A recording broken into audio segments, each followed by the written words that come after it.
화려하고 멋있는 건물을 짓고 있었습니다.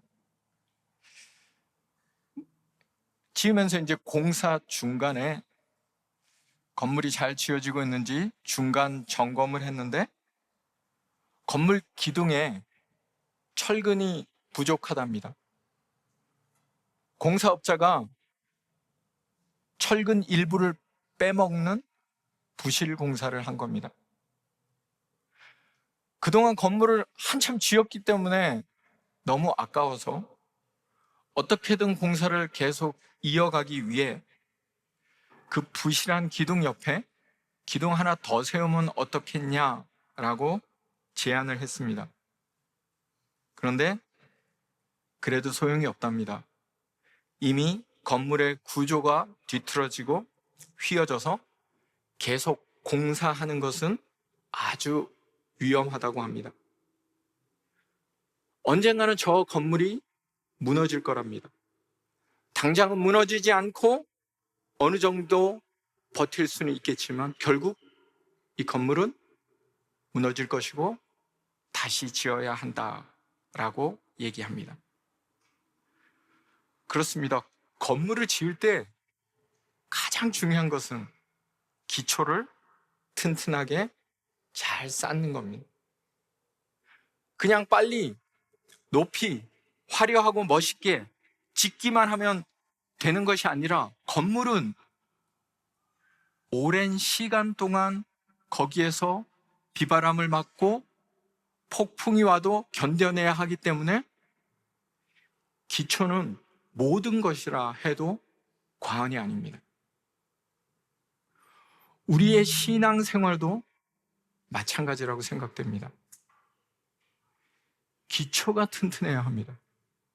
신앙의 기초가 튼튼해야 신앙 성장을 할 수 있습니다. 시험이 오고 어려움이 찾아오고 문제가 생겨도 튼튼한 사람은 넘어지지 않습니다. 잠깐 시험에 빠졌다가도 빨리 회복하고 계속해서 신앙 성장을 이루어갈 수가 있습니다.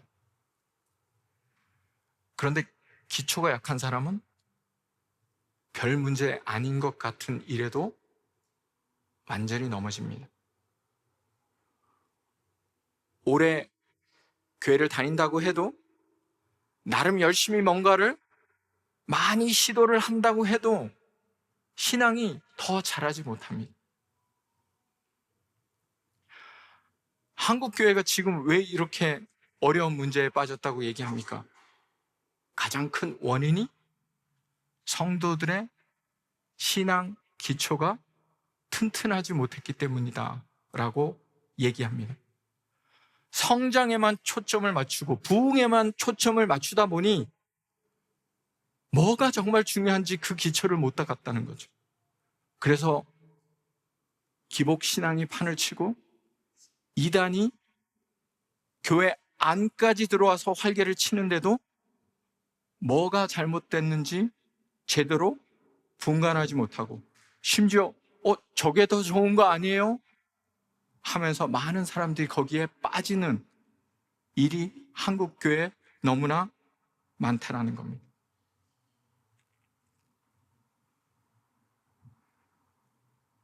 신앙의 깊이가 매우 중요합니다. 어떤 이들이 이렇게 말합니다. 교회만 다니면 되는 거 아닌가요?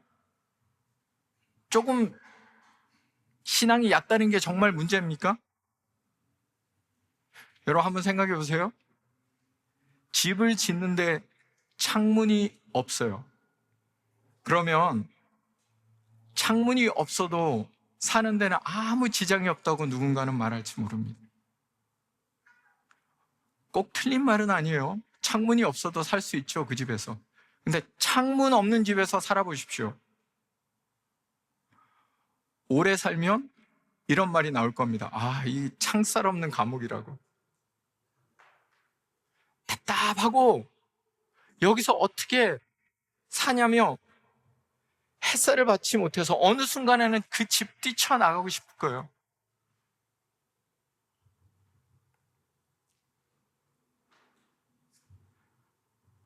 집이 아닌 게 되는 거죠. 여러분, 집에 왜 창문을 만드는지 다 이유가 있습니다. 햇빛이 들어와야 돼요. 창밖을 볼 수 있어야 돼요. 그래야 그 집에 살면서 사는 기쁨이 있는 거죠. 돈이 더 든다고 창문을 없애버리면 그 집에서 제대로 살 수가 없는 겁니다. 신앙생활을 잘 해야죠. 신앙생활의 균형이 너무나 중요합니다. 근데 그 신앙의 균형이 제대로 잡혀있지 않으면 정말 뭐가 잘못되고 뭐가 안 좋은 건지를 구분하지 못합니다. 인터넷에 최근에 떠도는 수많은 기독교 관련 컨텐츠가 있습니다. 좋은 것도 많지만 굉장히 위험한 것도 많습니다. 유명한 사람이 얘기한다고 큰 교회에서 만들었다고 다 좋은 게 아니죠. 중요한 건 뭐냐면 그게 정말 좋은 건지 나쁜 건지 분간할 수 있으면 됩니다. 분간하면 뭐가 문제입니까? 잘못된 건 안 보면 되고 이렇게 확인해 보고 이거 아니구나 안 보면 되죠. 이거 좋구나 도움이 되는구나 보면 되죠. 진짜 문제는 뭐냐면 그거를 분간하지 못하면서 볼 때 일어나는 겁니다. 이탈리아의 피사의 사탑이라고 들어보셨죠? 탑이 기울어져 있습니다. 그 탑이 위험할까요? 최근에 보강 공사를 해갖고 그 탑이 굉장히 튼튼해졌답니다. 더 안 무너진대요. 기울어진 게 문제가 아니라 더 이상 기울어지지 않도록 잘 버틸 수 있는 힘이 있다면 뭐가 문제겠습니까? 그런데 정말 뭐가 문제인지, 앞으로 어떻게 될 건지, 무엇이 중요한지 모르면서 그 다음을 제대로 생각할 수 없다는 거죠. 사랑하는 성도 여러분, 여러분의 신앙생활은 건전하고 기초가 튼튼합니까? 어떤 풍파가 와도, 어떤 어려움이 와도 그것을 이겨낼 만한 믿음이 있습니까? 여러분의 신앙생활은 지금 몇 층 정도를 감당할 수 있는 기초공사가 되었습니까? 기초공사를 3층 정도까지만 하고 10층을 세우면 그 건물은 무너집니다. 지금 당장 괜찮다 생각하지 말고 여러분 더 기초공사를 든든히 하십시오. 그래야 하나님의 때에 하나님이 원하시는 일을 온전히 감당하는 높은 빌딩, 하나님의 일을 온전히 이룰 수 있는 것입니다. 이스라엘 백성들이 포로에서 돌아와 보니 그들의 신앙 공동체가 다 무너져 버렸어요. 다시 세워야 되는데, 다시 회복해야 되는데 어떻게 다시 잘 세울 수 있을까요? 무너진 이유가 뭐였습니까? 하나님을 믿는다고 하지만 그들이 제대로 하나님 안 믿고 잘난 척 하다가 교만하다가 결국 그들의 죄 때문에 이렇게 된 것이 아니었습니까? 이번에는 제대로 세워야 되겠다. 이번에는 하나님이 정말 원하시는 그러한 일을 감당해야 되겠다. 그들이 가장 먼저 뭐 했죠? 성전을 건축했습니다. 그죠? 네. 예배와 은혜가 회복돼야 되는 거죠. 그 다음 뭐 했죠? 성전을 건축하고, 저희가 지금 느헤미야를 계속해서 보고 있으니까, 그죠? 11장까지 왔습니다. 그 다음 뭐 했죠? 성벽을 공사했죠. 그 안에 성전을 지키고 그 안에 사는 사람들이 안전하게 거할 수 있도록 보호할 성벽을 세웠습니다. 그리고 그 다음 뭐 했죠? 영적 개혁 운동을 합니다. 우리가 영적으로 다시 살아나야만 제대로 공동체를 세울 수 있다. 영적 개혁 운동을 했습니다.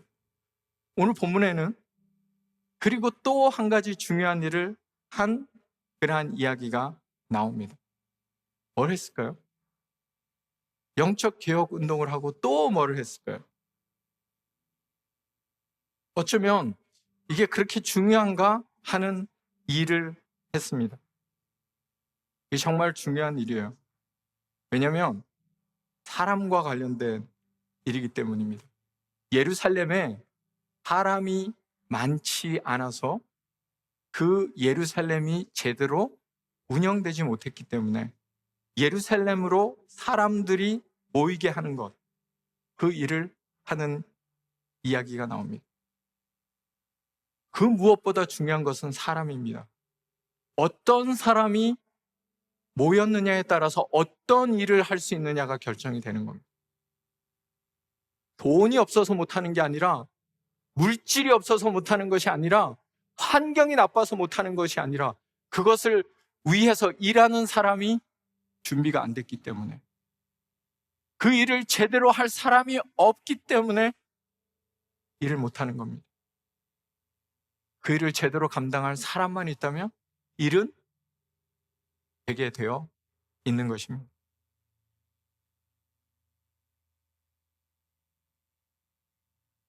그러면 예루살렘에 사람이 없다고 하는데 그들을 어떻게 예루살렘으로 오도록, 사람들을 오도록 했을까요? 오늘 본문에는 그 성경적인 원리, 사람을 모으는 성경적인 원리가 나와 있습니다. 본문 1절, 2절을 다시 한번 읽으면서 생각해 보겠습니다. 자, 본문 1절, 2절 같이 읽겠습니다. 백성의 지도자들은 예루살렘에 거주하였고 그 남은 백성은 제비 뽑아 10분의 1은 거룩한 성 예루살렘에서 거주하게 하고 그 10분의 9는 다른 성읍에 거주하게 하였으며 예루살렘에 거주하기를 자원하는 모든 자를 위하여 백성들이 복을 빌었느니라. 결국 무언가를 하려면 사람들이 가장 중요한데 일할 사람을 채우는 것, 예루살렘에 사람이 너무 없어서 사람을 예루살렘에 모으는, 보충하는 그것을 어떻게 했느냐가 오늘 본문에 나옵니다. 첫 번째는 사람을 모으기 위해서 가장 먼저 지도자들이 모범을 보였다는 사실입니다. 맨 처음에 백성의 지도자들은 예루살렘에 거주하였고 이미 거주하고 있습니다. 자진해서 그들이 예루살렘에 거주하는 모습을 보이고 있습니다. 교회에서 어떤 일을 하는데 가장 먼저 움직여야 할 사람이 누굴까요? 가장 먼저 헌신해야 할 사람들, 그리고 다른 사람이 따라올 수 있도록 맨 앞에 서야 하는 사람들이 누굽니까? 지도자가 있어야죠. 선구자가 없는데 어떻게 뒤에 사람들이 따라옵니까? 자기들은 안 하면서 다른 사람한테 시키는 사람들이 있습니다. 지도자가 만약에 그렇게 행동한다면 결국 사람들이 명령을 따르는 척 할 수는 있을지 모르지만 결국엔 따라오지 않을 것입니다. 믿음이 있는 사람, 책임을 맡은 사람, 하나님의 마음을 가진 사람이 먼저 움직여야 한다는 겁니다. 그게 하나님의 원리예요. 그래서 이스라엘 백성들도 지도자들이 먼저 예루살렘으로 가서 사는 겁니다. 두 번째로 부족한 인구를 채우는 그러한 문제 해결 방법이 나오는데 두 번째는 제비 뽑기를 했습니다. 누군가가 꼭 예루살렘에 가서 살아야 되는데 이제 누군가를 선택해야 되잖아요. 다 안 가고 있으니까 지금 가라고 밀어야 된단 말이에요. 그럼 그 선택은 하나님의 뜻을 따라서 하나님이 원하시는 방법이 되어야 되겠죠. 그리고 또 많은 사람들이 어느 정도는 납득할 수 있어야 되겠죠. 그래서 가장 많이 썼던 방법이 제비뽑기였습니다. 제비뽑기를 통해서 이 방법은 하나님이 항상 인도하신다, 우리의 생각을 내려놓는다 라는 모습이 있었기 때문에 아주 공식적으로 제비뽑기를 많이 했습니다. 우리 교회도 이게 하나님의 뜻인지 알려면 제비뽑기를 하는 게 좋겠죠, 그죠? 예. 그래서 제비뽑기에 당첨되면 재수없게 걸렸네. 이렇게 하면은 뭔가 잘 안 되는 거고, 하나님 나를 선택해 주셨다. 하나님, 제가 이 사명을 잘 감당하겠습니다. 할 수 있고 그들을 축복하고 다른 사람들이 복을 빌어주고 그들을 협력하고 도와줄 수 있다면 그게 가장 좋은 선택이 될 수 있는 것입니다. 세 번째로, 인원을 보충하는 방법이 자원하는 사람들이 예루살렘에 갈 수 있도록 했다라는 겁니다. 자원하는 이들이 가는 것이 아니라 이게 꼭 필요하니까 무조건 해라라는 당위성으로 밀어붙이면, 강제로 시키면은 일시적으로는 할 수 있지만 오래 갈 수는 없습니다. 지금 당장 급하다고, 필요하다고 시킬 수는 있지만 그렇게 일을 항상 처리하다 보면 결국에는 근본적인 문제가 해결이 되지 않는 거죠. 홍수가 나서 집에 물이 들어오면 당장 급하게 일단은 막아야죠. 뭐 따지고 이러는 건 아니죠. 그러나 홍수가 계속 나기 시작하면 내년에도 생기고 후년에도 생길 수 있잖아요. 그 맨날 집 앞에 공사도 안 하고 집 앞에 뭐 물건 꺼내갖고 막겠습니까? 그러면 안 되죠. 계속 홍수가 난다면 근본적인 원인이 뭔지, 댐을 짓든 아니면 강둑을 높이 쌓든 뭔가 더 근본적인 장기적인 그런 대책이 필요하지 않겠습니까? 자원하는 마음으로 정말 그 문제를 해결하고자 하는 사람들이 나설 때 그 일이 해결될 수 있는 겁니다. 캘거리 우리 교회는 하나님의 일을 해나갈 때 이 세 가지 방법을 잘 활용하고 있는 교회 같습니까? 리더들이 자진해서 하나님의 일을 위해서 먼저 나서고 있나요? 아니면 리더들은 안 하고 사람들을 시키고만 있나요? 하기 싫은 일, 부담되는 일을 당위성으로 하라고 무조건 밀어붙입니까? 아니면 자원하는 사람이 할 수 있도록 합니까? 사람들이 납득하지 못하고 이해하지 못하는 방법으로 무조건 하라고 얘기합니까?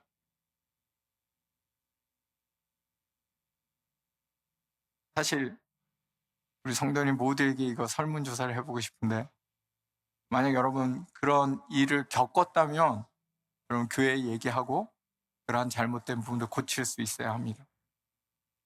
그래야 좋은 공동체가 될 수 있다는 거죠. 좋은 사람을 배울 수 있다는 겁니다. 우리 교회가 성경적인 방법으로 운영되는 교회 될 수 있기를 간절히 소망합니다.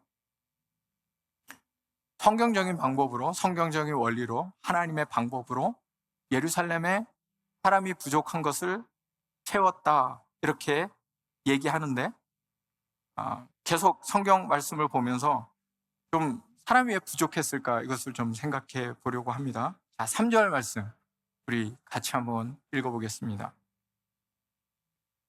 이스라엘과 제사장들과 레위 사람들과 느디님 사람들과 솔로몬의 신하들의 자손은 유다 여러 성읍에서 각각 자기 성읍, 자기 기업에 거주하였느니라. 예루살렘에 거주한 그 지방의 지도자들은 이러하니, 예루살렘에 거주한 지도자들의 이름이 그 뒤로 쭉 나오겠죠? 네. 그러면 보통 사람들은 어디에 거주했을까요? 여기에 이런 문구가 나옵니다. 각각 자기 성읍, 자기 기업에 거주하였다라고 얘기합니다.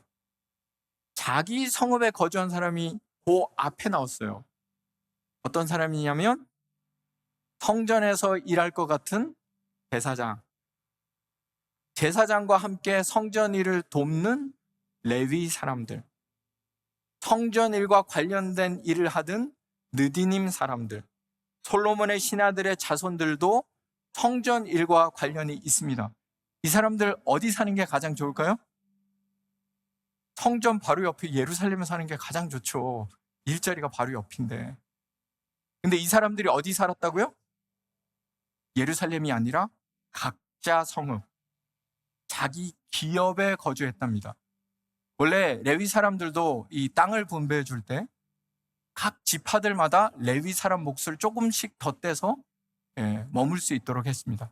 그러니까 레위 사람들 제사장이라고 해서 다 예루살렘에 사는 건 아니었어요. 근데 그래도 예루살렘에 사는 게 더 좋을 것 같은데 이 사람들조차도 예루살렘에 살지 않았다고 합니다. 왜 예루살렘에 안 살았을까요? 그들이 포로 귀환해갖고 돌아와서 예루살렘에 살고 싶었겠지만 예루살렘은 사람들이 몰려 사는 도시의 역할을 할 수 없을 만큼 황폐되어 있었어요. 여러분, 캘거리에 사람들 엄청 많이 살죠? 이렇게 많은 사람들이 살려면, 모여 살려면 반드시 필요한 게 있어요. 뭐죠? 집이 있어야죠. 집이 많아야 되죠. 또 뭐가 있어야 됩니까? 상하수도 시설이 갖춰져. 물을 제대로 구할 수 있어야죠. 그죠? 식료품, 먹을 게 제대로 있어야 되지 않겠습니까? 그래야 사람들이 몰려 살죠. 예루살렘은 그 기반 시설이 다 없어진 겁니다. 그러니까 사람들이 어디에요? 다 자급자족하기 위해서 농사 지으러. 예루살렘은 성이고 이렇게 적을 막기 위해서는 좋을지 몰라도 농사 지을 만한 곳은 별로 없었단 말이죠. 그러니까 다 밖에 나가 산 거예요. 예루살렘에 사는 건 너무 힘든 거예요.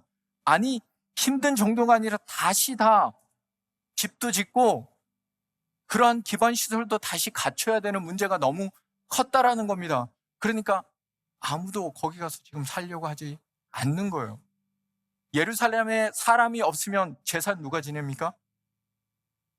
예루살렘에 사람이 없으면 전쟁 났을 때 적이 쳐들어오면 그걸 누가 막아요? 지난 시간에 나누었듯이 악순환이라는 게 이런 겁니다. 이것도 안 되고 저것도 안 되고 계속 안 되는 것만 생겨나는. 선순환이라는 게 뭡니까? 이것도 되고 저것도 되고 계속 좋은 방향으로 나아갈 수 있게 되는 겁니다. 예루살렘에 사람이 없다라는 것은 회복을 위한 진정한 일들을 해나갈 수 없다라는 거예요.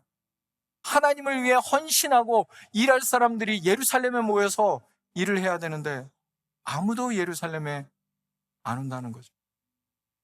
그래서 이 모든 것이 제대로 굴러갈 수 있겠습니까? 그러면 하나님의 나라가 살아나고 하나님의 일들을 온전히 감당하려면 누군가는 예루살렘에 가서 살아야 되지 않겠어요? 누군가는 헌신해야 되죠.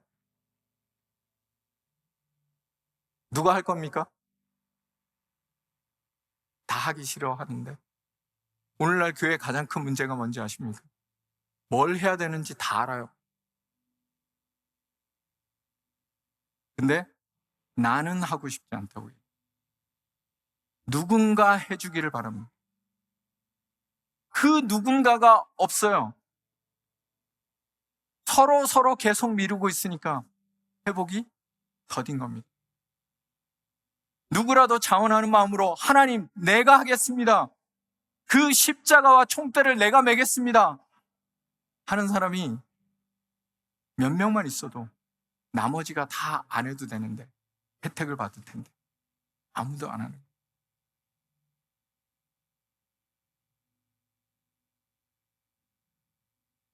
우리에게 필요한 우리가 감당해야 될 사명이 있습니다. 작은 교회의 어려움이 뭔지 아세요? 할 사람들이 없어요. 여러분, 큰 교회 얘기 들어보면 할 사람이 너무 많대요. 그래서 너무 많이 지원해가지고 누구를 시킬지 고민해야 된다는 거예요.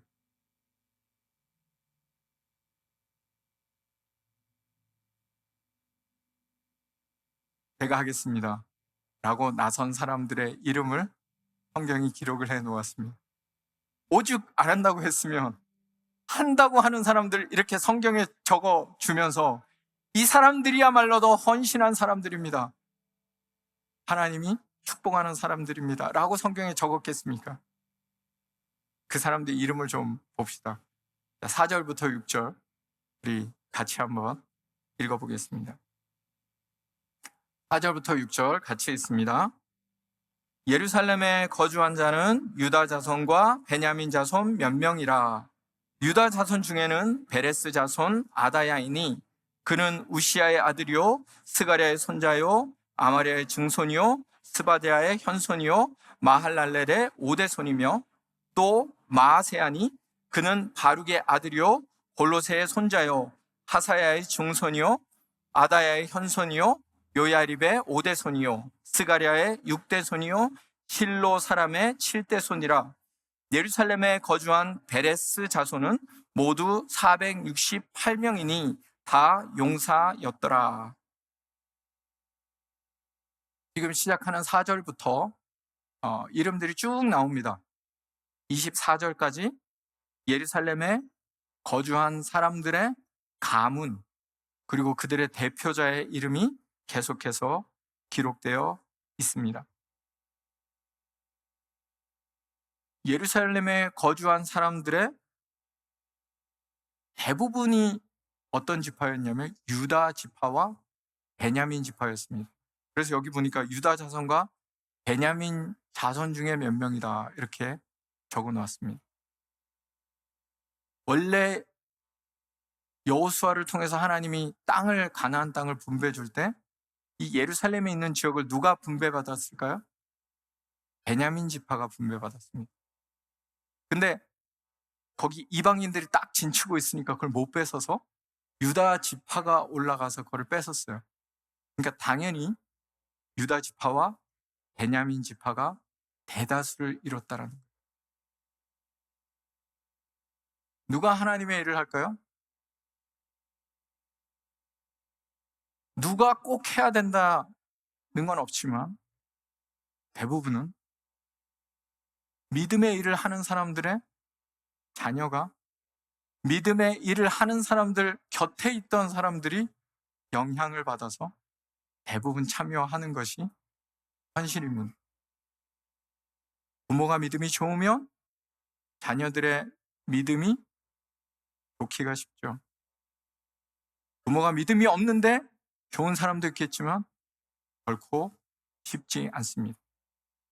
그래서 모든 사람이 믿음이 좋게 좋은 환경에서 살 수 있도록 제도를 만드는 거죠.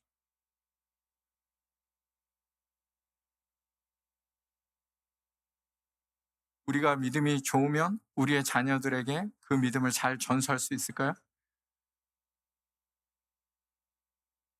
대부분은 그러기에 우리가 믿음을 회복하려고 노력하는 겁니다. 여러분 혹시 그거 아십니까? 원주민 선교를 가면 원주민 선교에 정말 열심히 일하는 그 그룹들이 있어요. 대부분은 다 목사님 자녀들이에요.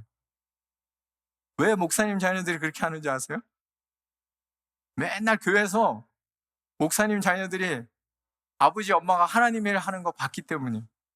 거기 보면 교회 중직들 장로님 자녀들도 되게 많아요. 왜요? 부모가 교회를 위해서 헌신하는 모습을 자연스럽게 그런 모습이 나오는 거죠. 우리가 내 살고 싶은 대로 막 살면 우리 뒤에 후손들이 어떻게 살 것 같습니까? 좋은 공동체를 이루고 나는 이렇게 살아도 너희는 이렇게 살지 마라. 그 말이 통할까요? 아니 아버지도 그렇게 안 하면서 왜 나한테 그러냐고. 한국교회, 이민교회가 가장 많이 듣는 얘기가 뭡니까?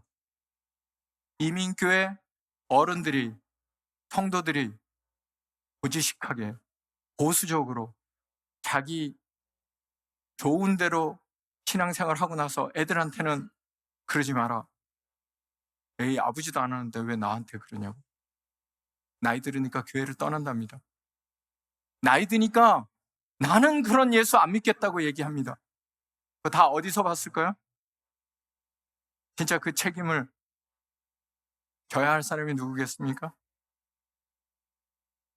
참 신앙의 모습을 물려주고 공동체를 회복하기 위한 노력이 있을 때 결국 그 모습이 이어져서 우리의 후손들이, 우리의 자녀들이 다시 하나님의 나라를 온전히 세울 수 있는 줄 믿습니다. 그날을 위해 우리가 지금 힘써야 하는 겁니다. 그날을 위해 우리가 지금 기초 공사를 해야 되는 거예요. 우리가 열매를 거두려고 하면 나중에 거둘 게 없잖아요. 많이 뿌려놓고 많이 기초 공사를 제대로 해놔야 나중에 건물을 올릴 거 아닙니까? 그동안 해놓은 게 하나도 없는데 어떻게 하나님의 나라가 세워지겠습니까?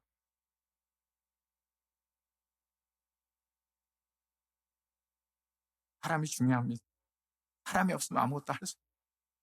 좋은 사람이 세워져야 되고 헌신된 사람이 있어야만 하나님의 일이 되는 겁니다.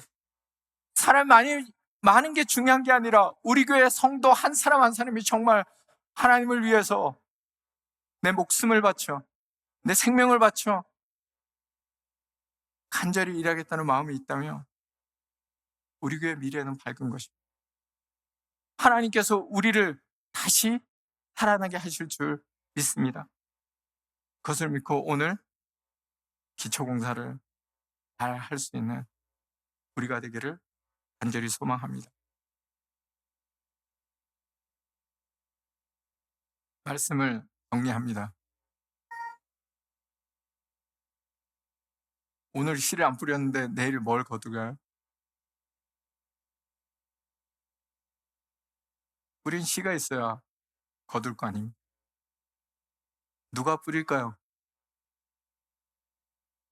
추수하고는 싶지만 내가 얻지 못할 것을 뿌리는 것은 다 하기 싫어합니다. 많은 분들이 저한테 그런 얘기를 합니다. 우리 교회는 너무 좋겠다고, 캘거리 우리 교회는. 주일학교 애들이 너무 많다고, 중고등부 애들이 너무 많다고. 그럼 제가 뭐라고 하냐면요. 감사합니다. 그렇게 얘기하고 저의 속으로 그 목사님들에게 뭐라고 얘기하냐면요. 그 성도님들에게 걔네들의 99%는 아마 다른 교회로 갈 겁니다. 우리 교회 99%는 다른 교회에서 왔어요.